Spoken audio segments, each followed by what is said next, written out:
Vamos entonces con este tema que primero vamos a ir hablando, acá le hago un pequeño glosario de palabras que vamos a utilizar, que tenemos que ir conociendo. Y la primera palabra de la cual vamos a hablar es del producto médico.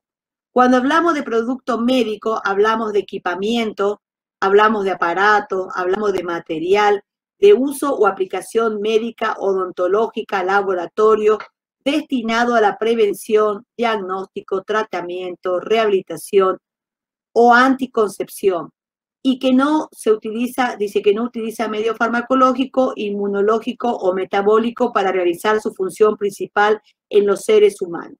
¿Qué significa esto? Por ejemplo, un producto médico es un electrocardiógrafo, es un equipo que yo utilizo para hacer un electro a una persona. ¿Saben lo que es un electro? Sí, profe. Sí, profe. Bueno, entonces, sí, para hacer un electro, yo uso un equipo que se llama electrocardiógrafo. Por ejemplo, para ver dentro del oído de una persona que está con un problema en la vía aérea superior, en el oído, una otitis, por ejemplo, se usa un aparato que se llama otoscopio, por ejemplo. Si yo necesito tomar la presión a una persona, necesito ocultar a una persona, voy a usar un estetoscopio. Estos son aparatos, son equipamientos, un tensiómetro, un termómetro, una tijera, por ejemplo, es un material de uso médico. O sea, hay tijeras que se usan para cortar papel, porque por supuesto, ¿no? Distintos tipos de tijeras. Las tijeras que nosotros usamos en salud tienen características especiales. Sabemos que tienen que ser, la de enfermería tiene que ser una tijera de punta roma, tiene que ser una tijera que no tiene punta, que es redondeado arriba para evitar dañar cuando estoy cortando, por ejemplo, si quiero cortar un vendaje en un paciente. Hay distintos tipos de tijera, distintos tipos de instrumental quirúrgico que se consideran productos médicos. En odontología también, en odontología existen un montón de elementos, exploradores, torno, también hay tijeras, distintos productos o distintos equipamiento, material odontológico que se considera producto médico. Dentro del laboratorio, pipetas, probetas, equipos que se utilizan para hacer los análisis microbiológicos de los microorganismos en un laboratorio, elementos de rehabilitación, como dice ahí, los andadores que se usan para que los pacientes empiecen a desplazarse, por ejemplo, cuando habla de la anticoncepción también hablan de lo que pueden llegar a ser algunos tipos de elementos como los diafragmas anticonceptivos. O sea, hay muchos elementos que nosotros utilizamos en el ambiente médico y se consideran productos médicos. Estos productos médicos están avalados por normas nacionales e internacionales, qué características tienen que ser, de qué material tienen que ser, tienen que estar avalados como producto médico. Por ejemplo, el camisolín también es un producto médico descartable, pero el camisolín también tiene que estar avalado y tiene que estar también aprobado por entidades como la ANMAT, que son las que regulan todos estos equipos médicos y que dicen que pueden ser utilizados en el ámbito de salud, cuáles pueden esterilizarse, cuáles no pueden esterilizarse, cómo se pueden limpiar, si se descartan o no se descartan, cuántos usos pueden tener. Todas estas características están bien definidas y bien descritas en todo lo que son elementos que se consideren productos médicos. Por ejemplo, acá vemos una mesa de cirugía. Ahí vemos distintos tipos de pinzas, vemos hojas de bisturí. Dice, el producto médico también este producto médico se puede clasificar de 3 maneras. Y acá vamos prestando atención, porque esto lo vamos a ir viendo después en otras clases y son preguntas que después tomamos en los exámenes o en los trabajos prácticos también. Dentro de los productos médicos decimos que existe un producto médico crítico, por ejemplo, se clasifica en crítico, semicrítico y no crítico. El producto médico crítico es aquel utilizado en procedimientos de alto riesgo y que penetran en los tejidos o órganos. Por ejemplo, una hoja de bisturí puede ingresar a la cavidad o el organismo de una persona. Sí. Sí. Una pinza, por ejemplo, una pinza, un separador, todos estos elementos que ustedes ven acá en esta mesa de cirugía son elementos o son productos médicos críticos. ¿Por qué? Porque estos van a entrar en la cavidad del paciente, por lo cual estos productos tienen que estar sí o sí estériles, que ya vamos a ver después lo que es la esterilización y cómo se procede en este proceso de esterilización. Este producto tiene que estar estéril. No alcanza con que yo lo lave nada más, lo desinfecte y ya está, y lo voy a volver a usar. No. ¿Por qué? Porque tiene que estar libre por completo de cualquier tipo de microorganismo, porque este elemento va a entrar en la cavidad de un paciente. Cualquiera de estos elementos que se pueden llegar a usar en una cirugía, por ejemplo. Se considera entonces producto médico crítico aquel utilizado en procedimiento de alto riesgo y que van a penetrar en tejido u órganos de la persona. Después existe el producto médico, en la segunda clasificación es el semicrítico. El semicrítico es todo aquel que durante su utilización entra en contacto con piel no íntegra o con mucosa del paciente. Y lo que vemos acá, por ejemplo, es la rama de un laringoscopio. El laringoscopio, no sé si ustedes lo conocen, si lo han visto en alguna oportunidad, es un elemento que se utiliza esta rama, se utiliza para colocar los tubos endotraqueales, o sea, para cuando se va a ventilar un paciente hay que colocar un tubo directamente dentro de la tráquea del paciente, vamos a usar esto viene, el laringoscopio viene con un mango y estas son ramas, de acuerdo al tamaño de la tráquea de cada paciente. Por ahí una pediátrica, un tamaño mediano, hay distintos tipos de tamaños. Y este es un elemento que tampoco se puede limpiar nada más. ¿Se puede limpiar? Sí, se limpia, pero también hay que hacer una desinfección. Ya no hace falta, ¿lo puedo mandar a esterilizar? Sí, es más seguro que lo puedo tener estéril, pero si no lo puedo esterilizar, voy a hacer una desinfección de alto nivel, se llama. Desinfección de alto nivel donde yo voy a limpiar con un producto químico, no va a estar 100% estéril porque no va a pasar por el proceso de esterilización, pero va a estar libre de todo microorganismo también, porque con los productos que yo voy a utilizar, productos específicos y especiales, para realizar una desinfección de alto nivel, y lo voy a considerar prácticamente estéril. Entonces, Profe, sí. Disculpe que la moleste. No, por favor. Consulta muy particular. En mi caso yo tengo mi nene con parálisis cerebral, tiene traqueostomía. Y en el caso de nosotros, bueno, en el caso de mi nene, tiene 24 horas de enfermería en el domicilio. Y bueno, hoy en día estoy yo cuidándolo y solamente un enfermero. Y tenemos que esterilizar la cánula porque, bueno, en el hospital se conoce todo el riesgo que hay, ¿no? Y bueno, la enfermera lo mandaba a esterilizar al hospital, la que estaba a cargo, la encargada. Sí. Y hoy en día no se puede, digamos. Y quería saber, digamos, cómo es el procedimiento para hacerlo de la mejor manera, ¿no? Claro, lo que pasa es que las cánulas por lo general son descartables. Las canulitas de las traqueotomías son descartables, o sea, se recambian. Claro, nosotros las mandamos a esterilizar porque, bueno, como la obra social no nos dan, digamos, todo el tiempo, nos dan tres cánulas por año. Sí. Entonces, lo que pasa es que hay que leer, en cada elemento médico viene la descripción del producto. Entonces, vos lo que podés hacer si no es mandarme la descripción del producto por correo, a mi correo, y yo te voy a asesorar sobre el tema. Pero lo ideal es siempre hacer caso a lo que dice el fabricante. El fabricante es el que te va a decir qué proceso se puede hacer a ese material, hasta cuántas veces se puede esterilizar, porque hay productos que pueden esterilizarse 2 veces nada más, por ejemplo, o puede esterilizarse 3 veces.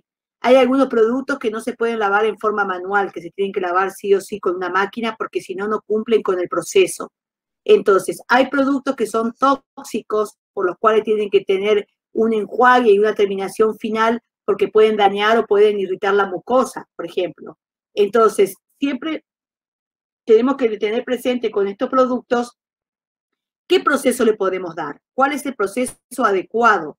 También tenemos que tener presente que dentro del hogar no tenemos los mismos microorganismos que tenemos en el hospital. Por lo tanto, ya hay una seguridad, por decirlo así. No es lo mismo una cánula que yo estoy usando en un hospital, donde hay manos que lo tocan, que lo manipulan y entran en contacto con otros patógenos dentro de la institución, que dentro de un hogar, dentro de la casa. Entonces, eso es lo que buscaron los doctores cuando le hicieron la traqueostomía hace 2 años, que lo podían lavar solamente con jabón blanco, enjuagarlo bien y volver a reutilizar. Por el hecho de eso que me está diciendo usted, de que no está en el hospital, no hay microorganismos, que no es lo mismo los microorganismos, digamos, del hospital que lo que está en la casa. Exactamente. Pero bueno, de todo modo, vos mandame la descripción del producto que tenés, la marca, y yo te voy a asesorar sobre el tema. Bueno, muchas gracias, profe. No, por favor. Entonces, decimos que el producto médico semicrítico, entonces todo aquel que durante su utilización entra en contacto con piel no íntegra o con mucosa del paciente. Por ejemplo, puede ser un espéculo, por ejemplo, un espéculo que se usa para hacer una revisación ginecológica. Hoy por hoy los espéculos ya vienen descartables, o sea, uno va a la ginecóloga hoy para que le tome una muestra de un PAP, le cobran el espéculo y son plásticos, son descartables, pero antes estos eran de metal, entonces había que limpiarlo y había que desinfectarlo entre paciente y paciente. Entonces, hay elementos, por ejemplo, para hacer estudios, equipos biomédicos para hacer cistoscopía, que es cuando tienen que hacer, por ejemplo, ingresar dentro de la uretra del paciente. Pueden ser endoscopios, por ejemplo, cuando se van a hacer las endoscopías altas o bajas.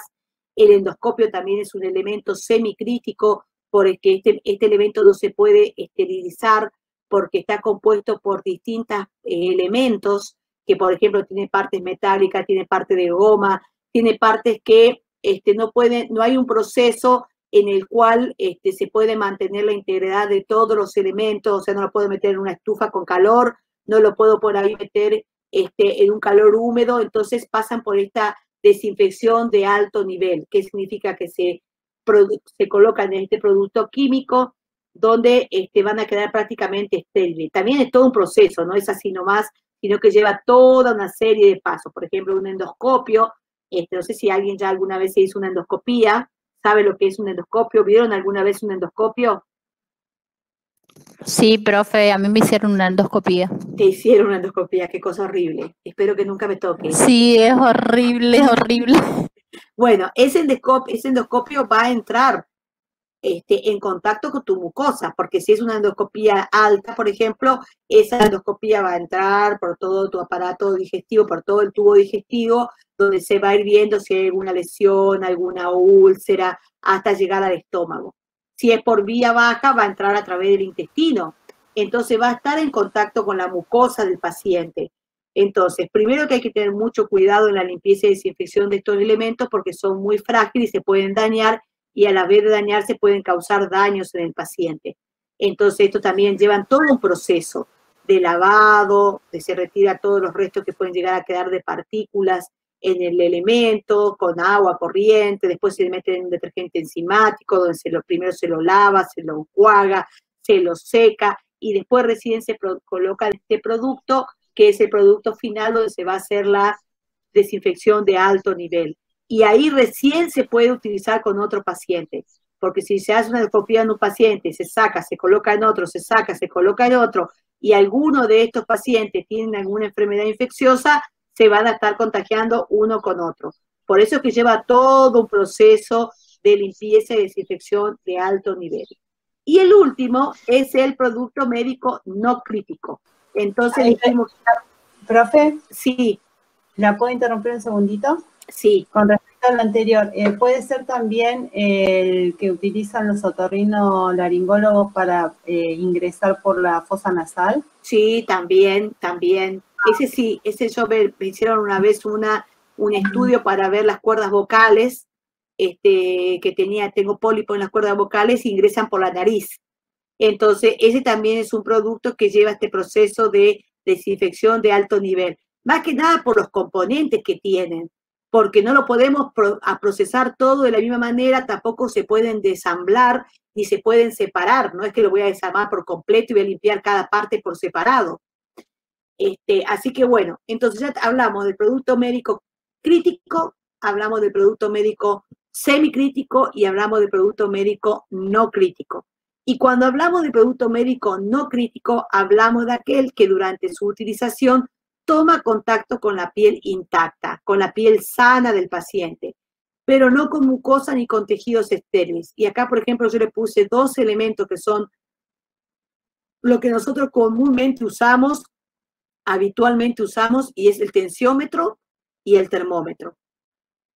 Estos elementos son elementos que se consideran y entran dentro de la clasificación de productos médicos, pero se lo consideran no críticos. No lo voy a esterilizar entre paciente y paciente, tampoco lo voy a hacer limpieza y desinfección de alto nivel, solamente voy a agarrar el termómetro, le voy a pasar un algodón con alcohol al 70% entre paciente y paciente y ya está.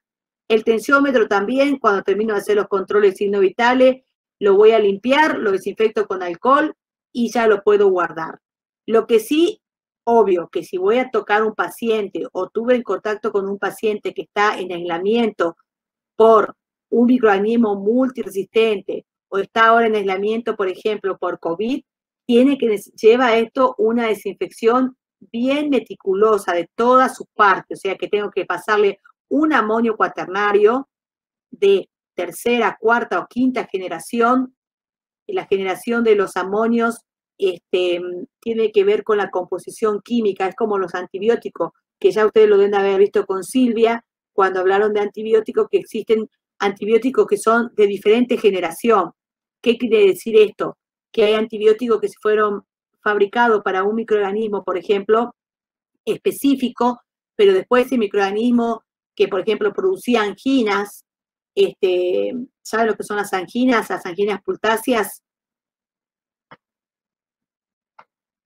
¿Alguno tuvo angina alguna vez? Sí, profe. Bueno. Incluso amigdalino también. También, flegmón amigdalino. ¿Está grabando la clase, chicos? Me olvidé de preguntar eso. ¿Alguien está grabando? En mi caso no, porque estoy desde el celu. Ah, ¿alguien está grabando, chicos? Sí. El que la graba me la pasa, por favor, después así la comparto. A través de la tutora. Bueno, entonces, les sigo comentando con respecto a esto.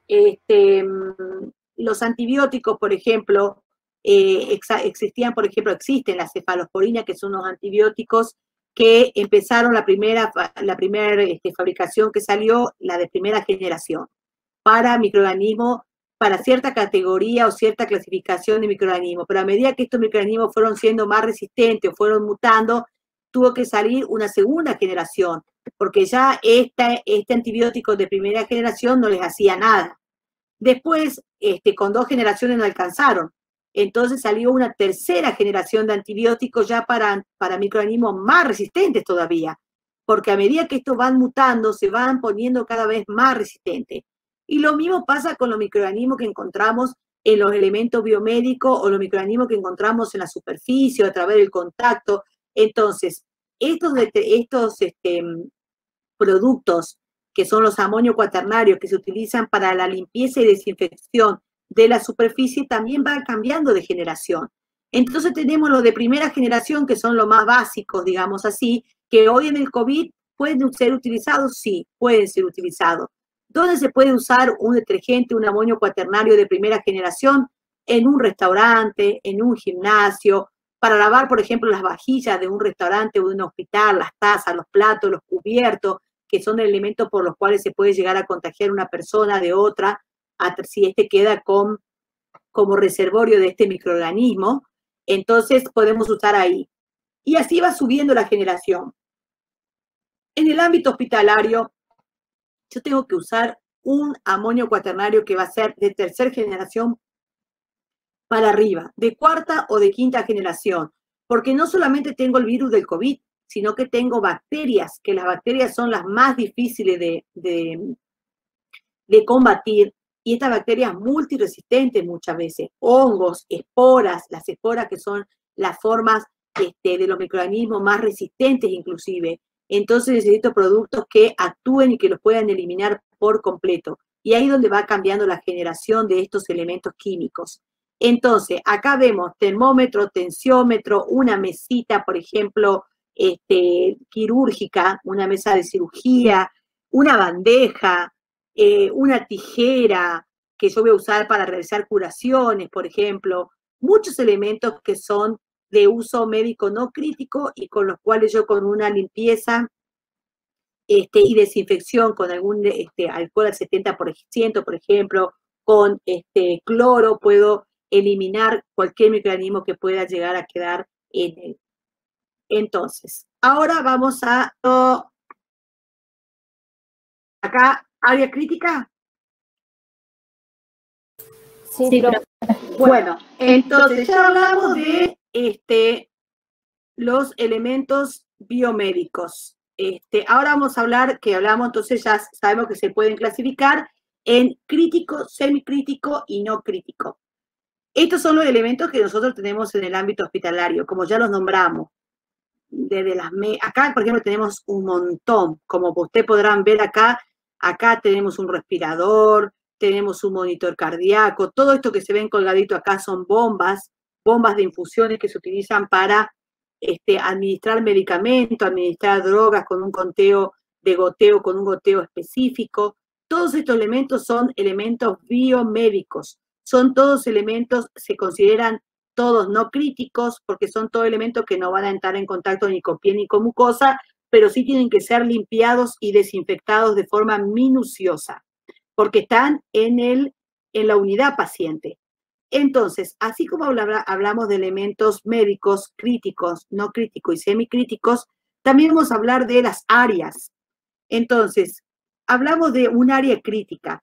Cuando hablamos dentro de un área crítica de una institución, decimos que es el área en la cual existe un riesgo aumentado para el desarrollo de infecciones relacionadas con la asistencia a la salud, ya fuera por la realización de procedimientos invasivos con productos críticos o material biológico, o por la presencia de pacientes con susceptibilidad aumentada a los agentes infecciosos, o portadores de microorganismos de importancia epidemiológica.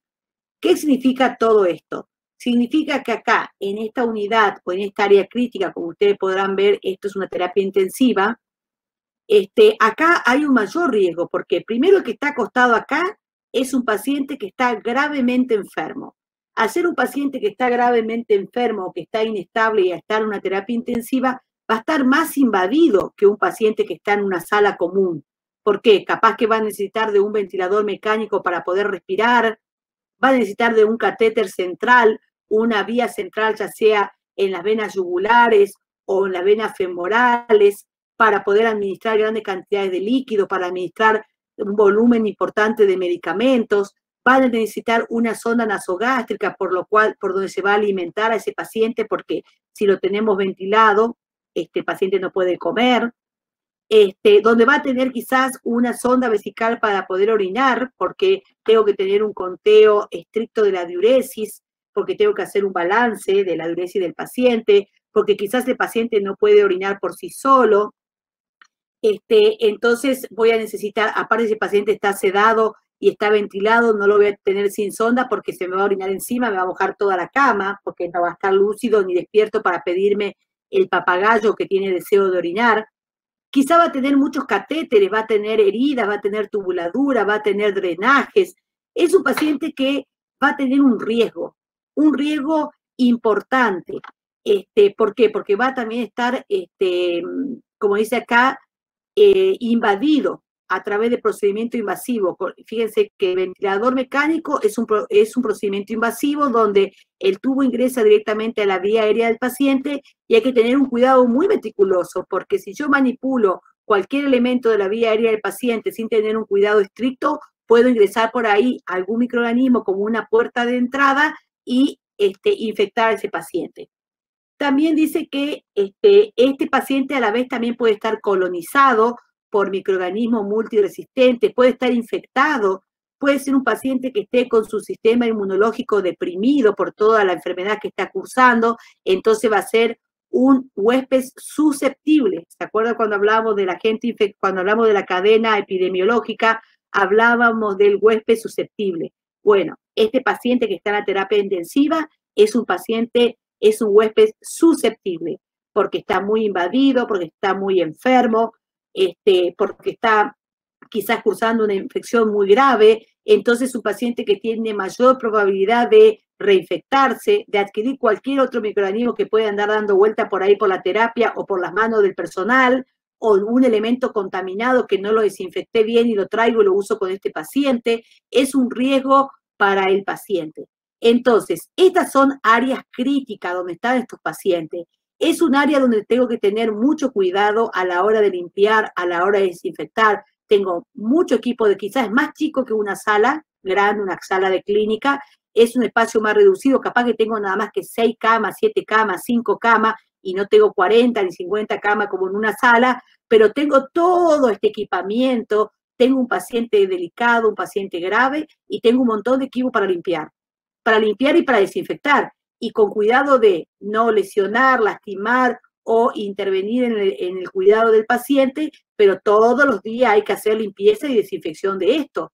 ¿Por qué? Porque estos son fomites, son elementos inanimados que si yo vengo acá con un guante sucio y toco, contamino la pantalla de este respirador.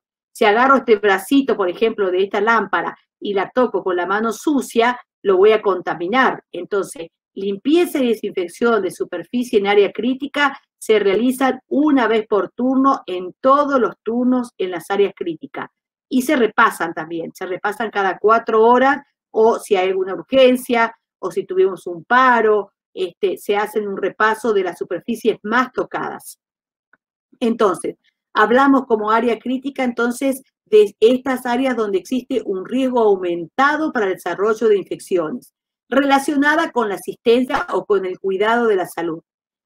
Podemos nombrar, aquí yo le puse unos ejemplos, como por ejemplo, la unidad de terapia intensiva, el quirófano, el servicio de urgencia, la guardia médica, también es un servicio crítico, es un servicio donde puede entrar de la calle cualquiera, en pésimas condiciones, ensangrentado, sucio, lesionado, lastimado, imagínense quemado de una explosión, quemado, que le falte la piel, que está, bueno, es un paciente que entra en un área crítica donde tengo que tener un cuidado, después una limpieza, una desinfección meticulosa de todos los elementos que se utilizaron y de la área en sí.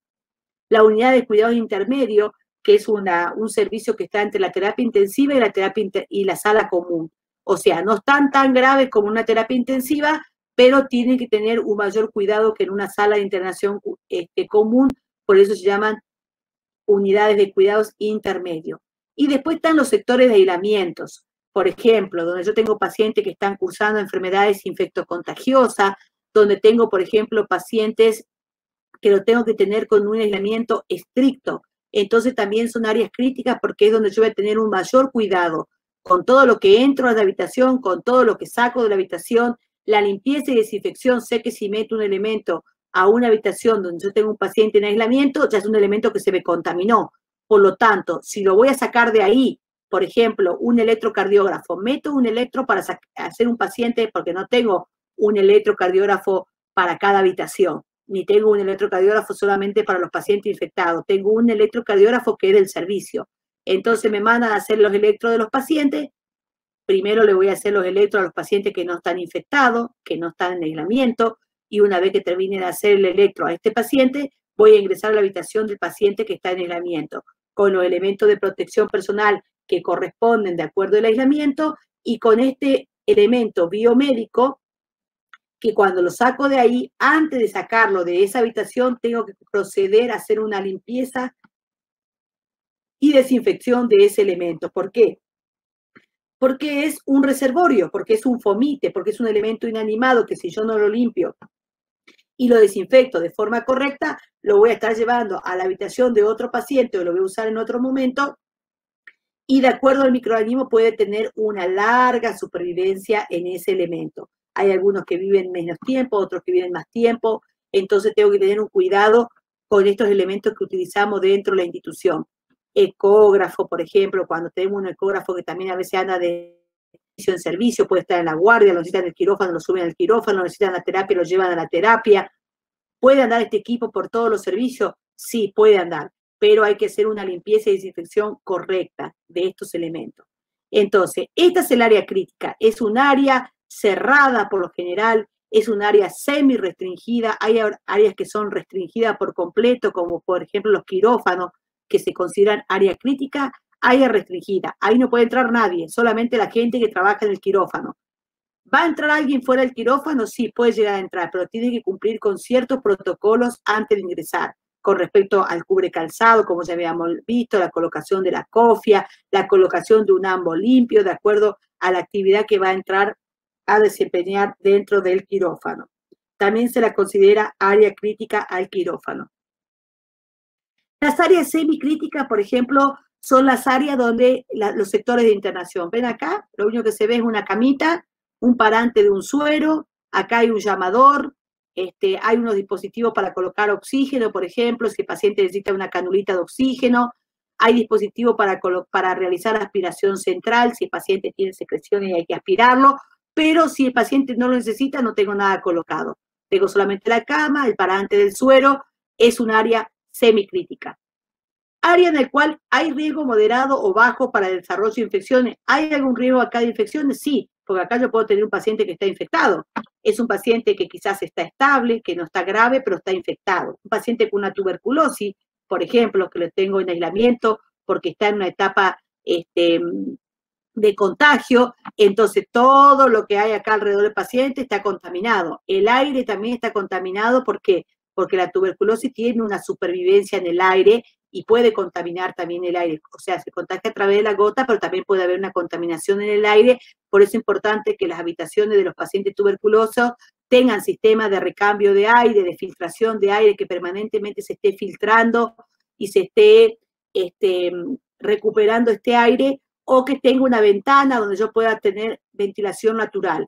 Entonces, si tengo un paciente con tuberculosis, mientras la puerta esté cerrada, acá tengo que abrir la ventana, ventilar, tiene que haber buena iluminación, buena ventilación, tengo que mantener la habitación con pocos elementos, cosa de que no se me estén contaminando y sea fácil el aseo de esta habitación. Entonces, ¿es un área en el cual existe riesgo? Sí, porque hay un paciente. Este paciente puede estar cursando una infección o no puede estar cursando, pero hay un riesgo aquí, bajo, pero lo hay. Dice, para el desarrollo de infecciones relacionadas a la asistencia de la salud, al cuidado de la salud, ya fuera por la realización, dice, de procesos con productos médicos, semicríticos, por la realización de actividades asistenciales no invasivas en pacientes que no presenten infección o colonización. Pero yo puedo tener también un paciente con una sonda vesical, puedo tener paciente con drenajes, ya está estable, este paciente se puede levantar, puede ir al baño o no, pero no necesita estar en un servicio crítico, no necesita estar en una terapia, yo lo puedo tener acá estable, atenderlo en la sala, pero también puede tener algunos elementos biomédicos, puede también estar invadido, puede tener una sonda vesical, puede tener una vía periférica, puede tener un catéter para diálisis, son todos elementos también invasivos del paciente que son puertas de salida de microorganismos y también son puertas de entrada. Por lo tanto, hay también un riesgo acá. Las salas de internación, la morgue también donde están los cuerpos de los óbitos, de las personas que fallecen.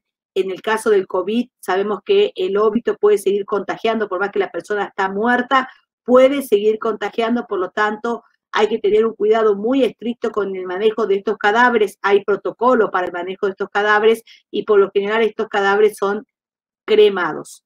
En los servicios de alimentación, por ejemplo, también es un servicio de área semicrítica porque donde se trabaja con alimentos en el área, no solamente del hospital, en cualquier área donde se trabaja con alimentos, sabemos que también hay un alto riesgo de contaminación. Por eso hay que tener mucho cuidado. Y todo lo que tiene que ver con la manipulación de alimentos también es un apartado, es algo aparte. Porque sabemos nosotros en nuestros hogares, por ejemplo, si vamos a usar una tabla para picar verdura, para picar fruta, no vamos a usar la misma la tabla que estuvimos usando donde estuvimos cortando la carne. ¿Por qué? Porque en la carne se generan bacterias que si yo después eso lo manipulo sin lavarlo y utilizo el mismo elemento para cortar una fruta, para cortar una verdura que quizás la voy a comer cruda, ahí yo tengo un riesgo de que se me contamine y me pueda producir una enfermedad infecciosa producida por una bacteria, que la conocemos por lo general como gastroenteritis. ¿Vieron cuando dice, oh, estoy con una gastroenteritis? O sea, empiezo con diarrea, vómito, dolor abdominal, todo me cae mal. A veces las viejas de antes, o hay gente que decía, está empachado, hay que tirar el cuerito, o hay que ir a curar el empacho y que ya está. ¿Me siguen, chicos? Sí, profe. Pero, sin embargo, son bacterias que se pueden contaminar los alimentos, y estas bacterias, por ejemplo, a la hora de manipular la carne del pollo, no podemos cortar, donde estuvimos cortando pollo, no podemos estar cortando carne de vaca, carne de cerdo, la carne picada, que también genera muchas bacterias, o sea, todos estos cuidados que tenemos que tener. Por lo tanto, también dentro de un hospital, el servicio de alimentación es un área semicrítica. ¿Por qué? Porque todos los alimentos que se manipulan y se preparan aquí para los pacientes que están internados tienen que también tener un cuidado meticuloso. La persona que maneja alimentos o manipula alimentos también tiene que tener colocado una cofia, porque tiene que evitar que caigan pelos. Horrible estar comiendo y encontrar un pelo en una sopa o en un flan, en una gelatina, ¿no? Usar un barbijo también, porque si estoy toso, hablo, lo que sea, no tengo que estar salivando o salpicando con secreciones mías los alimentos que se están preparando. Entonces también son consideradas áreas donde hay que tener un cuidado especial. Y después están las áreas que son las consideradas no críticas. Estas áreas se llaman como limpias, áreas limpias. Por ejemplo, acá vemos un pasillo, una sala de espera, un consultorio externo donde un médico atiende a un paciente, por ejemplo. No se hace ningún tipo de actividad, excepto que sea un consultorio de ginecología, ¿no? Donde el médico, el ginecólogo sí coloca el espéculo, revisa a la paciente. Eso ya es otro tipo de consultorio. Ahí sí hay una actividad invasiva, o por ejemplo, la toma de una muestra de un PAP también. Estoy hablando de un consultorio médico donde no se hace ningún tipo de maniobra, entonces se considera un área limpia, un área controlada. Y se va a definir como aquella, dice, que se limita a controlar la cantidad de partículas y su tamaño de acuerdo con las especificaciones basadas en la necesidad de los procedimientos que se realizan allí. O sea, ahí no se genera nada.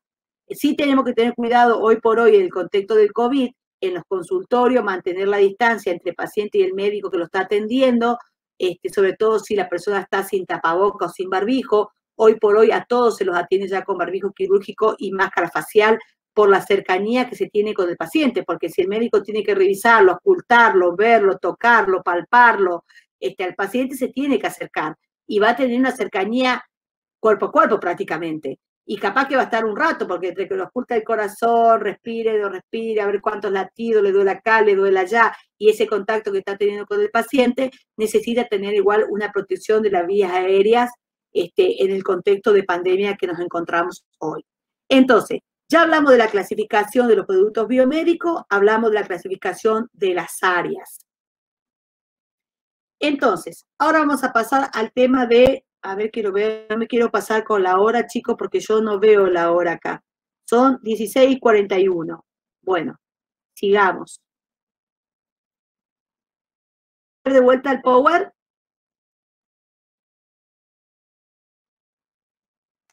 Sí, chicos, profe, se ve. Hola. Yo le doy entrevistado. A ver, ¿se me fueron? Sí, se ve, profe. ¿Se me fueron todos? No, están acá. No. Sí. Hola. No, profe, estamos acá. Volvemos de vuelta al PowerPoint, ¿sí? Ahí le comparto nuevamente.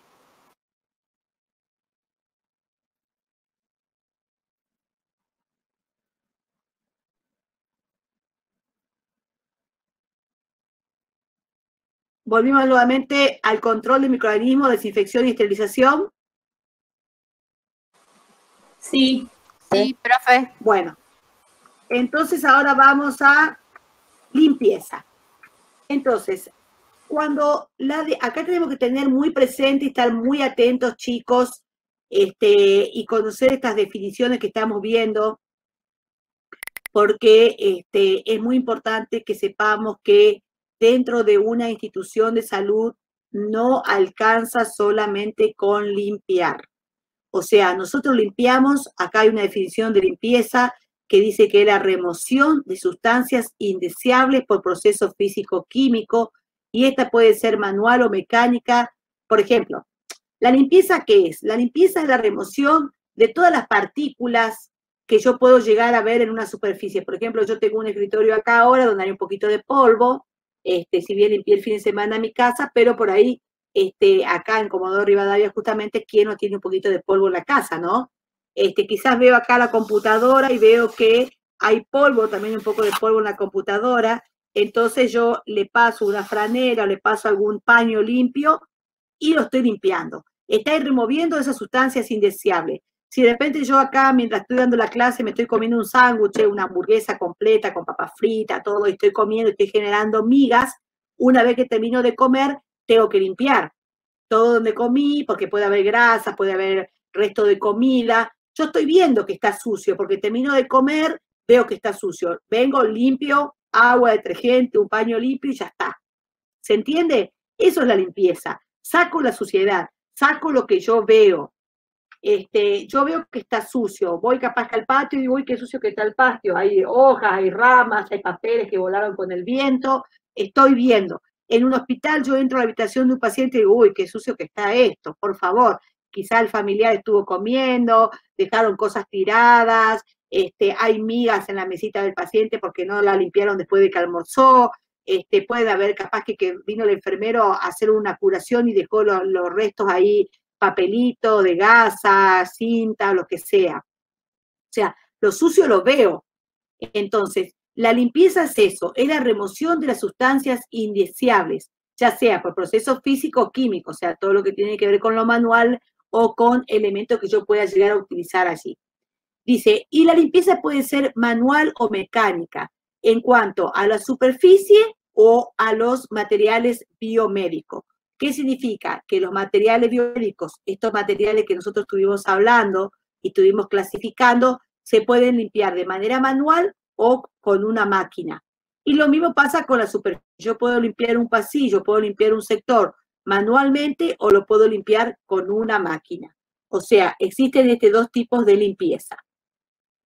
Después, eso es la limpieza. La descontaminación es un proceso o conjunto de procesos secuenciales que utilizando metodologías química o física remueven, inactivan o destruyen microorganismos de un producto médico o una superficie inanimada, hasta el punto en que los mismos carezcan de capacidad de transmitir infección y se consideren seguros para la manipulación, utilización o disposición final. ¿Qué significa eso? Yo tengo un tensiómetro, el cual lo utilicé con un paciente que está en aislamiento de contacto, donde sé que este paciente tiene microorganismos que son multiresistentes, que son bacterias que se pueden transmitir de paciente en paciente, entonces con limpiarlo nada más no alcanza. Si yo voy y le paso un paño con agua, con detergente, lo limpio todo, le saco restos de sangre o de grasitud o restos de piel que pueden llegar a quedar de los pacientes, humedad porque si el paciente estaba con edema y lo limpié. Pero no alcanza. ¿Por qué? Porque ahí hay microorganismos que yo no estoy viendo. Dijimos que los microorganismos no los vemos a simple vista. Entonces, tengo que realizar otro proceso. Ya lo limpié. Retiré la materia orgánica, retiré la sangre, moco, pus, retiré todo elemento, sí, lo retiré. Ahora lo tengo que desinfectar o lo tengo que descontaminar, para lo cual voy a usar un producto químico, ya sea cloro, ya sea alcohol al 70%, ya sea un amonio cuaternario, que este producto lo que va a hacer es, no solamente va a remover ese microorganismo, sino que lo va a inactivar, lo va a destruir, lo va a matar. Entonces, una vez que yo ya lo descontaminé, ya puedo decir que lo puedo agarrar tranquila, ya terminé de limpiar una cama, por ejemplo, de un paciente que estaba infectado, entonces no fui a limpiar la cama con agua detergente y ya está, no, la tuve que descontaminar, tuve que pasarle agua con solución con cloro después para matar todos los microorganismos que podían haber quedado en esa cama. Le pasé amonio cuaternario o productos que desinfecten, descontaminen, entonces digo, bueno, listo, ya está. Esta cama es un lugar seguro, es un lugar que ya lo puedo dar una disposición final, como dice ahí, puedo poner otro paciente. Ya la cama está limpia y descontaminada, la cama está limpia, está desinfectada, no hay riesgo de que ahí haya quedado ningún microorganismo vivo que pueda ser un elemento contaminante para otro paciente. Entonces, ¿Se entiende lo que es la limpieza y lo que es la descontaminación o la desinfección, chicos? Sí, profe. Sí, profe. Muy bien. Entonces, sigamos avanzando. Disculpe, profe. Quería hacer una consulta sobre lo que está hablando. ¿Esto tiene que ver todo con la enfermería? Porque ¿qué rol cumple, por ejemplo, lo que hablamos de una mucama, en este caso desinfección de cama o limpieza de habitación? ¿Eso es el trabajo de una enfermera o de una mucama? Por eso quería saber bien. Todo depende de la institución, chicos. Hay instituciones de salud donde todo lo que tiene que ver con los elementos biomédicos lo hace enfermería. O sea, si yo voy a limpiar un respirador, voy a limpiar una bomba, voy a limpiar una tijera, lo tengo que hacer yo. Ahora, hay lugares, hay instituciones donde lo hace la mucama, pero para que la mucama pueda hacer esta tarea, tiene que estar entrenada, tiene que estar capacitada. Por ejemplo, en la institución donde yo trabajo, la limpieza, contaminación de los elementos biomédicos lo hace la mucama. Pero yo me encargo de capacitar a esta gente, porque soy enfermera en control de infecciones. Ese es mi trabajo, es mi especialidad. Entonces, yo tengo que enseñarle cómo, no solamente la tengo que capacitar, sino que tengo que controlar que lo haga de la forma correcta, que tenga cuidado a la hora de limpiar. ¿Se imaginan si mando a limpiar un respirador con alguien que no está capacitado y lo rompe, lo daña? Un respirador que es carísimo. Hay elementos que son muy caros y si no tenemos un cuidado del material lo podemos dañar. Entonces, lo puede hacer un ayudante de enfermería también, por ejemplo, las bombas de infusión en la sala general del Hospital Alvear la limpian las ayudantes de enfermería. ¿Pero por qué? Porque estas personas están entrenadas ya en su trabajo, saben cómo tienen que hacer, cómo tienen que limpiar la bomba, cuál es el cuidado que tienen que tener, con qué elemento lo van a sumergir en una bomba, en una cuba con agua y detergente enzimático, porque después la tenemos que tirar, no sirve más. Entonces, ¿qué cuidado vamos a tener con la limpieza? Con respecto a la unidad paciente, que es la unidad paciente, nos referimos al espacio físico, a donde está la cama del paciente, hay instituciones donde la limpia el enfermero. Inclusive estoy hablando de instituciones dentro de la provincia del Chubut. Hay hospitales, por ejemplo, que la mucama, la enfermera, perdón, es la encargada de... Hay un micrófono abierto, chicos. Cierre, el que tiene abierto ese micrófono, a ver si no tengo que salir y mirar quién es. Ciérrelo porque hay un ruidito que se está metiendo. Cuando hablamos de la limpieza, por ejemplo, del área del paciente, de la habitación del paciente, eso le corresponde a la mucama. La mucama es la que se encarga de limpiar la habitación del paciente. Por ejemplo, nosotros en el Hospital Alvear, cuando un paciente se va de alta, la mucama limpia, desinfecta toda la habitación, los frascos donde están las secreciones que se aspiraron de los pacientes, los frascos de oxígeno, lo limpian por afuera nada más. Y el enfermero es el encargado de retirarlo, descartar las secreciones, y eso llevan un proceso de desinfección de alto nivel. Se lavan, se sacan todas las secreciones con agua corriente, después se mete en un detergente enzimático, se saca, se enjuaga, se seca, se mete en un desinfectante de alto nivel, se lleva también un proceso específico, se enjuaga, se seca, y recién se puede llegar a utilizar con otro paciente. Y si no, se mandan a esterilizar. Pero son procedimientos o son procesos que lo hace el enfermero.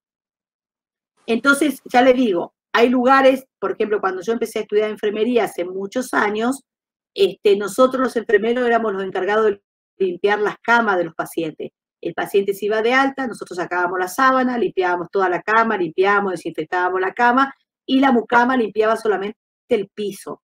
Entonces nosotros limpiábamos la cama, limpiábamos la mesa de luz, limpiábamos todos los paneles de oxígeno, todo era tarea de enfermería.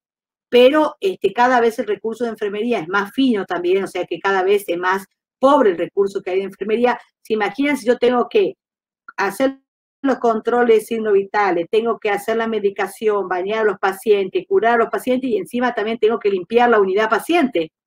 ¿Cuánto tiempo, cuánta demanda me va a llevar eso? Entonces, que no quiere decir que no haya instituciones que se lo hagan hacer. O sea, eso le aclaro porque, no, a mí no es una tarea que me corresponde. Bueno, ustedes después van a estudiar la ley de ejercicio profesional y van a ver cuáles son las tareas asignadas de acuerdo a su grado de formación. Pero sí es responsabilidad del enfermero, o sea que yo tengo una sala donde mando una mucama a limpiar porque el paciente se fue de alta y tengo que ir a controlar. Enfermero de turno, tengo que ir a controlar que la cama esté en condiciones óptimas, porque cuando yo acuesto a un paciente ahí, que viene de la guardia, o que viene de la calle, o que viene del quirófano, que viene de la terapia, o de donde venga, esa cama tiene que estar en las condiciones óptimas de limpieza y desinfección. Y eso es responsabilidad del enfermero controlar. Por lo tanto, tengo que ir y mirar que esté en condiciones, que esté limpia, que esté desinfectada, y recién ahí voy a poner a otro paciente en la cama. No sé si eso contestó tu pregunta. Sí, justo sí, profe, gracias. Habla otra compañera. Sí, justo le iba a preguntar con respecto a eso si había ese tipo de controles. Sí, hay maneras de controlar. Por ejemplo, yo que trabajo, estoy dedicada a la tarea del control de infecciones de mi institución. Tengo, por ejemplo, planillas donde llevo un control de la limpieza en conjunto con la coordinadora de las mucamas, por ejemplo, y 2 enfermeros que trabajan conmigo. Entonces nosotros tenemos una lapicera, por ejemplo, que tiene una tinta que no se ve, es una tinta que se ve solamente con una luz UV, es una tinta invisible, entonces yo hago marcas en la cama, en la mesa del paciente, en distintos sectores, hago marcas y después paso con esa luz UV y veo si las marcas siguen estando, quiere decir que ese sector no se limpió y se desinfectó de la manera correcta. Entonces son métodos de controlar la limpieza y desinfección también, es una manera. Después también hay unos hisopos que se pasan, que vienen con un aparato para controlar si hay materia orgánica en una superficie, entonces se pueden hisopar, esos hisopos se meten dentro de un marcador que tiene de materias orgánicas, ahí no me va a decir si hay virus o hay bacterias, sí me va a decir que hay materia orgánica. Entonces quiere decir que a mayor cantidad de materia orgánica que haya en esa superficie, ahí esa superficie no está limpia ni desinfectada de forma correcta. Entonces son todas maneras de controlar. No tenemos cámara, lo ideal también que hayan supervisores, ¿no? Controlando, porque hay que hacer permanentemente control y retroalimentación. Si yo veo que alguien no está haciendo de forma correcta la limpieza y desinfección de la superficie, mira, acá te faltó, fíjate que esto, fíjate que lo otro, tengo que estar controlando y tengo que estar permanentemente retroalimentando. Así que bueno, sigamos. Porque para el que le toca hacer el trabajo es de suma responsabilidad eso. Totalmente, totalmente. Fíjense que estamos poniendo sobre una cama a un paciente que viene sin ninguna infección. Pónganle, yo me voy al hospital a internarme porque me tengo que operar del tobillo, pónganle. Y me ponen en una cama de un paciente que estuvo cursando una enfermedad infecciosa que estaba en aislamiento por contacto. Yo voy, me acuestan en esa cama que está contaminada, porque ya le digo que los microorganismos viven distintos tiempos, capaz que un microorganismo que puede estar viviendo 24, 48, 72 horas, y me acuestan en esa cama a mí. ¿Y hay un riesgo de que yo me contagie? Y sí, hay un riesgo, sobre todo me van a operar, voy a tener una herida limpia de una cirugía traumatológica y tengo un alto riesgo también de contagiarme de una superficie que está contaminada. Entonces es una gran responsabilidad y sobre todo, como yo siempre le digo a las chicas cuando las capacito, a las mucamas, que todo lo que tiene que ver con el control de infecciones es un tema de concientización. ¿Por qué? Porque si no hay nadie mirándome lo que yo hago, yo me lo tengo que hacer igual bien. O sea, si yo estoy sola con los pacientes realizando controles signos vitales, bueno, a ver, me van a hacer los controles de 20 pacientes. Y yo entre paciente y paciente me tengo que ir higienizando la mano. Terminé con un paciente, tengo que lavarme las manos, higienizarme la mano con alcohol en gel, limpiar mi termómetro, desinfectar, y recién le voy a la cama de al lado. Y cuando salgo de esa habitación, me higienizo la mano antes de ir a la otra habitación. Y así sucesivamente. Porque si estoy sola y nadie me está controlando y digo, no, hago más rápido, empiezo a controlar a todos así nomás, voy con esas manos cargadas, vaya a saber de cuántos microorganismos llevando de un lado para el otro. O sea que nuestra profesión es una profesión éticamente donde nosotros tenemos un compromiso con la vida misma, ¿no? Porque esas vidas de esos pacientes están en nuestras manos, no solamente de los enfermeros, de los médicos, los técnicos de laboratorio, de los kinesiólogos, de la mucama que limpia, del camillero que lleva y trae a los pacientes, de la moza que le trae la comida, el desayuno, o sea que es un equipo de salud. Todos entramos en el equipo de salud, inclusive el paciente y la familia, porque la familia también, dentro de la habitación del paciente, también tiene que tener cuidado. El familiar no puede estar, por ejemplo, dándole de comer a un paciente, a su familiar, y por ahí él no quiso comer, comió un poquito, no quiso más, y se lo paso al paciente de la cama de al lado. Ay, me quedé con hambre, coma esto que me quedó. Eso no se puede hacer. No puedo estar dándole agua, por ejemplo, de mi botella al de la cama de al lado. ¿Por qué? Porque ahí también hay un riesgo. O sea, dentro de la habitación siempre se le explica esto a los familiares igual, que se mantengan en su sector, que no estén tocando las cosas del paciente de la cama de al lado. Si le tuvieron que alcanzar algo, levantarle la baranda de la cama, lo acomodaron, le sirvieron un poco de agua porque estaba solo, higienícese la mano con alcohol en gel después de que tocó el entorno del otro paciente y antes de volver a tocar las cosas de su familiar. O sea, hay que tener un cuidado ahí muy específico. Bueno, entonces, ya hablamos de limpieza, ya hablamos de desinfección, hablamos de limpieza, de desinfección y de descontaminación. Entonces, cuando hablamos de limpieza, vamos a hablar de productos de limpieza. ¿Qué producto es? El detergente es un producto destinado a la limpieza de superficie. Y cuando hablamos, uy, me fui de pantalla. Acá voy a achicar un poco la pantalla.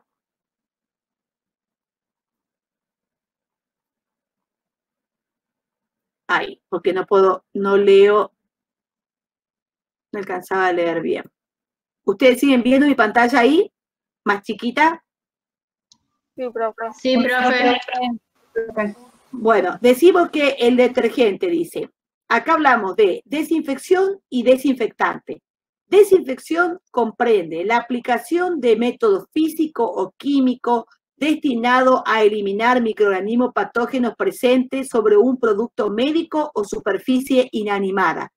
Bueno, cuando recién preguntaba a una de sus compañeras sobre la clorexidina y decía, profe, ¿la clorexidina sirve para limpiar las máscaras, las antiparras? No, no sirve, porque no sirven para desinfección. Es un desinfectante que se va a usar, que no se puede usar en superficie inanimada, como dice acá, o producto médico. No puedo usar para limpiar una tijera, no puedo usar para limpiar una mesa, no puedo usar para limpiar un estetoscopio, sino que voy a usar para la piel.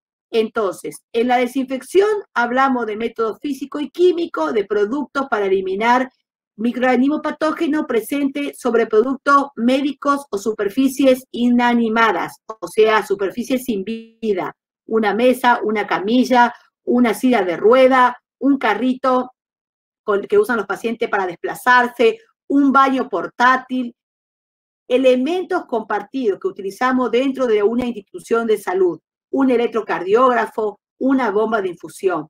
Y el desinfectante es un producto que mata todos los microorganismos patógenos, pero no necesariamente toda la forma microbiana. Acá, sobre todo, cuando hablamos de la forma microbiana, hablamos de las esporas, como dice las formas esporuladas. ¿Se acuerdan que hablamos que las esporas son las más resistentes? Entonces, este desinfectante que vamos a usar para esta desinfección, también de acuerdo a qué tipo de desinfección vamos a hacer. Si vamos a hacer una desinfección de alto nivel, usamos un producto específico para matar estas esporas. También podemos llegar a matar estas formas microbianas más resistentes en la superficie o en los productos biomédicos, ya sea, por ejemplo, cloro, abonos cuaternarios, hay productos que se llaman glutaldehídos, ortoaldehídos, que son productos químicos que se utilizan específicamente para hacer una desinfección más específica de alto nivel. Todos los productos, todos los elementos que se usan para la vía respiratoria, por ejemplo, las máscaras, ya hay lugares que le van a ver que la descartan y hay otros lugares donde van a ver que se esterilizan o se hace una desinfección de alto nivel. Por ejemplo, las mascaritas que se usan para el oxígeno, las pipetas que se usan para hacer nebulizaciones, los frascos que están para oxígeno, frascos para aspirar secreciones. Todo lo que tiene que ver con la vía aérea tiene que pasar por una desinfección de alto nivel. Es un producto biomédico inanimado, tiene que tener una desinfección específica. Y estos detergentes que se utilizan, hay detergentes que se usan solamente para limpiar, como el detergente común, por ejemplo, el ALA, el Magistral, son detergentes comunes, son detergentes aniónicos, son detergentes que inclusive actúan sobre la grasa. Por ejemplo, si yo voy a limpiar el baño de una habitación de un paciente, la tengo que limpiar con detergente, porque vieron que cuando uno usa la ducha, la usa, y si no agarra los azulejos del baño y los limpia con agua detergente, ¿cómo se ven esos azulejos? Grises. Grises, se ven con grasa. La grasa de la piel, la misma grasitud de la piel. Por lo tanto, yo necesito un detergente que haga espuma, un detergente que pueda usar para limpiar, por ejemplo, los elementos de la cocina. Se usan detergentes aniónicos, detergentes que generan espuma y que limpian la grasa. Pero también hay algunos detergentes que no producen espuma y que no son aniónicos, pero sirven para limpiar, por ejemplo, un elemento biomédico. Yo lo puedo limpiar con agua detergente.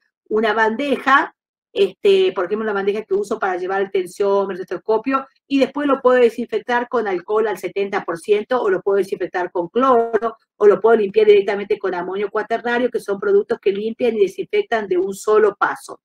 Entonces, esto con respecto a lo desinfectante. Ya tenemos que ir conociéndolo y tenemos que ir familiarizándonos con ellos, porque lo vamos a encontrar en el ámbito hospitalario. Entonces, esos son los detergentes. Después tenemos los sanitizantes. Los sanitizantes son productos, dice, es el agente o producto que reduce el número de bacterias a nivel seguro de acuerdo a las normas de salud. Ejemplo, por ejemplo, los amonios, que estamos hablando, amonios cuaternarios son sanitizantes. También existen para la piel. Por lo general, cuando nosotros vamos a alguna institución, en el Hospital Alvear, por ejemplo, nosotros tenemos sanitizantes para las manos, que son unos productos que están colocados en unos dispensers dentro de la habitación, que son hechos a base de alcohol, pero son sanitizantes, o sea, no es el alcohol en gel que tenemos, por ejemplo, nosotros, ¿ustedes conocen el alcohol en gel? Sí, profe. Bueno, vieron que está en todos lados, está en el supermercado, pero también hay lugares donde ustedes van a ver que hay como un spray, van a ver que hay una botella con un pulverizador, que ustedes tiran un producto en la mano y no es gel, sino que es más liviano que el gel. Esos productos químicamente son productos sanitizantes, o sea, tienen un producto desinfectante para la piel, pero no es un gel, no tiene por ahí glicerina o no tiene estos elementos, estos componentes que lo hacen con textura de gel, sino más bien es un sanitizante para la piel igual, o sea, cumple mi función, pero también el frotado de mano que yo voy a hacer, no me puedo tomar el tiempo de estar frotándome la mano porque se me va a evaporar de la mano este producto, sanitizante. Después están los microvicidas, dice que son los microvicidas, cualquier sustancia, combinación de sustancias que sean capaces de matar microorganismos. Y bueno, este es un producto químico que mata microbios, que mata microorganismos. Después vemos lo que es el biofilm. El biofilm es esta imagen que ven acá. Ven que ven como un tejido con pelotitas blancas y de grisecitas. Estos son microorganismos, o sea, así se ve en el microscopio, a simple vista no se ve. El biofilm nosotros no lo vemos a simple vista. Lo podemos ver a través del microscopio. Son colonias de bacterias que se juntan, se amontonan, se agrupan como están acá. Dice, masa acumulada de bacterias y del contenido extracelular que se encuentra fuertemente adherida a una superficie y que es difícil de remover por una limpieza mecánica o manual. Entonces, muchas veces hay que limpiarlo con una máquina. Por ejemplo, hay tubuladura de los respiradores que son tubuladuras corrugadas. No es una manguera. No sé si ustedes vieron alguna vez una tubuladura corrugada. Sí. Por ejemplo, en la casa podemos ver esas tubuladuras que son anaranjadas por donde se pasan los cables de la luz.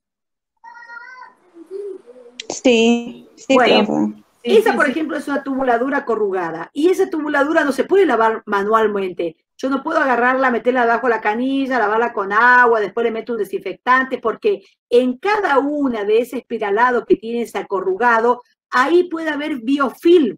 Cuando hablamos de instituciones de salud, una tubuladura que se utilizó en un respirador, por ejemplo, para pasarle oxígeno, pasarle aire a un paciente, y ahí adentro hay bacterias que se van a hacer estos biofilos, estas masas acumuladas de bacterias que se van a adherir a esa tubuladura. Entonces, no lo puedo lavar manualmente, acá hay que lavarlo con una máquina, hay que lavarlo a presión, con un producto que limpie, desinfecte, rompa este biofilm y lo desprenda por completo, y después hacer un secado también minucioso y se manda a esterilizar. Si yo no lo hago de esta manera, esto va a permanecer. Entonces, si yo no elimino este biofilm de esta tubuladura, esto va a quedar acá, va a ser un reservorio que está contaminado, yo pienso que está limpio, lo limpié, no, pero lo puse en un buen producto, está desinfectado correctamente, lo mandé a esterilizar, pero resulta que el biofilm quedó acá. Y al quedar aquí, hay productos que no actúan cuando hay bacterias. No actúan, sino que se inactivan. Entonces esto no va a desaparecer, va a quedar, va a permanecer. ¿Y qué va a pasar? Si yo utilizo esa tubuladura o esa tubuladura corrugada con otro paciente que no está infectado, bueno, acá está el riesgo. Acá está el riesgo de que esto que quedó acá contamine para otro paciente. Y ahí donde hay un riesgo de infecciones cruzadas. Entonces, por eso es tan importante esto del biofilm. Hoy por hoy les cuento que existen productos químicos, laboratorios que han sacado, como Sprite, que yo, por ejemplo, agarro y coloco una sonda vesical. La sonda vesical, por ejemplo, dentro de la sonda vesical también se forman estos biofilm. Por ejemplo, en la unión de la sonda vesical con la bolsa colectora, cuando yo coloco una sonda y eso después lo uno con la bolsa colectora, toda esa zona son propensas a que se formen estos biofilm. O en superficie donde, por ejemplo, hay acúmulo de bacterias. Este producto yo voy, pulverizo una superficie, un elemento, y si se colorea de acuerdo a la reacción química que tiene, digo, bueno, acá hay un biofilm de bacteria. O sea, acá es como, por ejemplo, cuando la sangre se seca. Por ejemplo, puede ser que yo me ensucie algo con sangre, algo oscuro, ensucio con sangre, no me doy cuenta, una prenda quizá oscura, se me secó la sangre ahí, veo que hay una mancha de algo, pero no sé qué es. Entonces, resulta que me estuvo sangrando la nariz, se me manchó eso con sangre, se me secó. ¿Cómo sé si es sangre? Yo agarro, retiro un chorrito de agua oxigenada y empieza a espumar, empieza a reaccionar el agua oxigenada con la sangre. Entonces sé que ahí había sangre. Entonces, acá es lo mismo. Este producto de este laboratorio que sacó ahora para ver estas películas de biofilm, yo lo que hago es una manera de controlar la limpieza también. Si yo quiero ir a limpiar, a controlar la limpieza y desinfección de un quirófano, por ejemplo, donde yo estuve manipulando sangre, fluidos corporales de un paciente, por ejemplo, y quiero ir a ver que si fue limpio y desinfectado de una forma correcta, puedo usar este producto para ver si han quedado superficies con biofilm, o sea, con esta masa acumulada de bacterias. Pero ya les digo, nosotros no lo tenemos, pero sé que ya hay productos que han salido con esta capacidad y una manera también de facilitar el control de la limpieza y desinfección de la superficie. Bueno, después hablamos, dice, ¿qué es la concentración mínima y efectiva?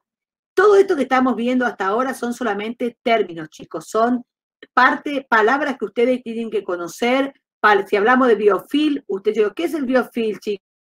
Bueno, ustedes saben que son masas de acumulación de bacterias, como vimos acá, que decía que son masa acumulada de bacteria y contenido extracelular que se encuentran adheridas a una superficie. Eso es un biofilm. O sea, tenemos que conocer estos conceptos.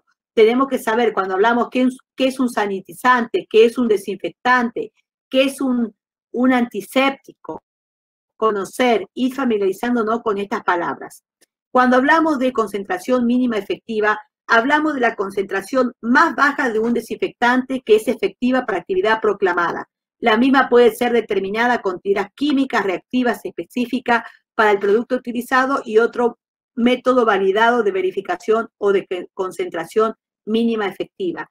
¿Qué significa esto? Por ejemplo, Uno de los productos que a muchos en el ámbito de salud y en el ámbito del hogar y en todos los ámbitos nos encanta tirar en cantidad es el cloro. Y el cloro es un producto que tiene que tener una concentración mínima para que sea efectiva. ¿Qué significa esto?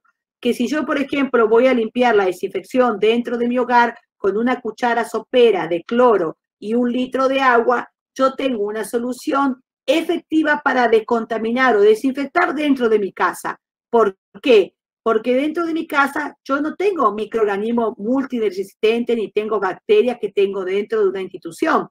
Dentro de la institución sanitaria yo voy a utilizar otra concentración de cloro que va a variar con los gramos también de cloro. Cada cloro, cada botella que viene con hipoclorito de sodio tiene concentración distinta. Por ejemplo, si nosotros vamos al supermercado y empezamos a mirar el cloro que hay y miramos cuántos gramos tiene cada uno, vamos a ver que hay cloro de 25 gramos, hay cloro de 5 gramos, hay cloro de 50 gramos, hay cloro de 40 gramos, hay cloro de 60 gramos, hay cloros de 80 gramos, de distintos tipos de concentración.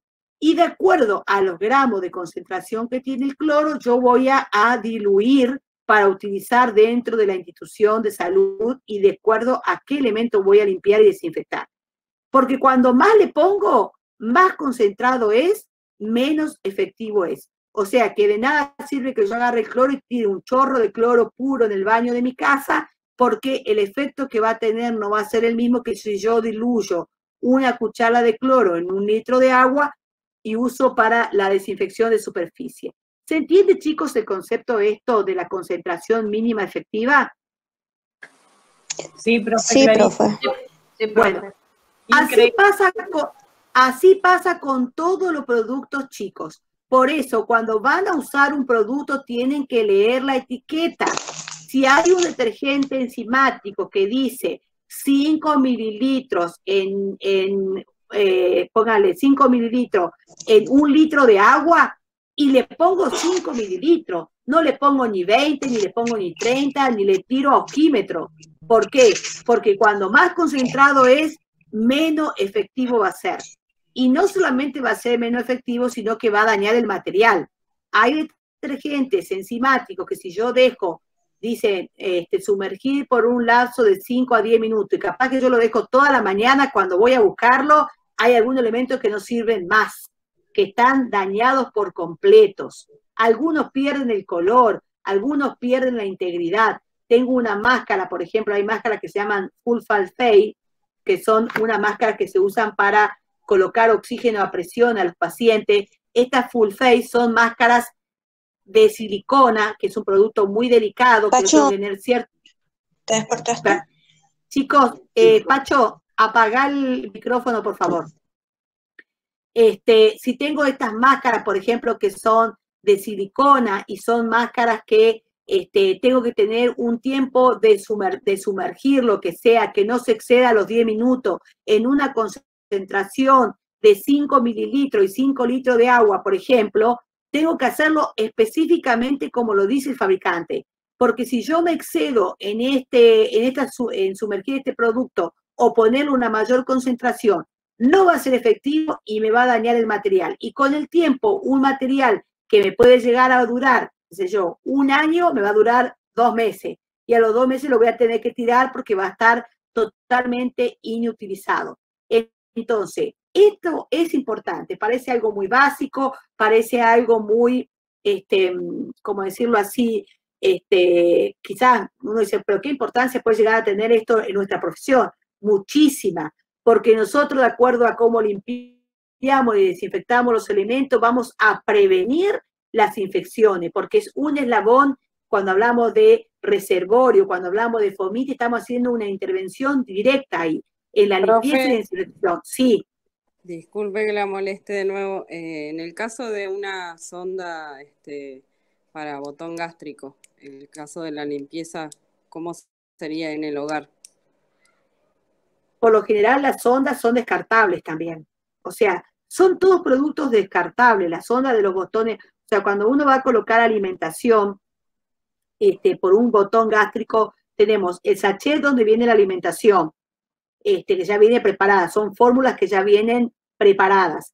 Y eso se conecta a una tubuladura. Esa tubuladura con la cual yo voy a después conectar a ese botón gástrico, una vez que termino de utilizarla, tengo que descartar. No la puedo volver a utilizar. ¿Por qué? Porque esas tubuladuras, si quedan con resto de alimentos, resto de esa fórmula, pueden generar hongos o pueden generar algún tipo de bacteria. Entonces, son productos descartables, no son productos que se pueden volver a utilizar. Pero bueno, sé que por ahí la realidad, yo les cuento, les estoy enseñando, les estoy explicando lo que es, cómo tiene que ser, digamos, el proceso de cada elemento.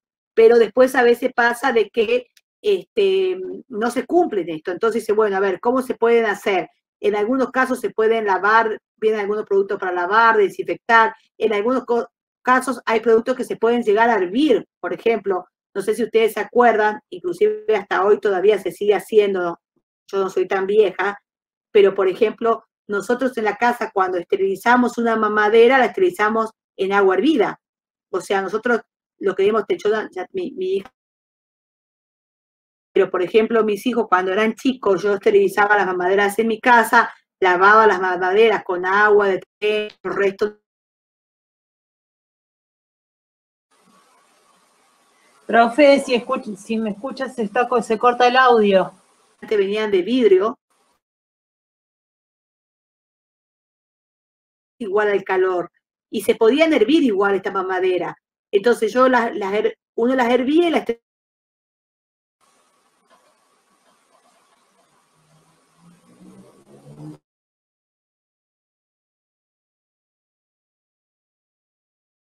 ¿cómo se llaman?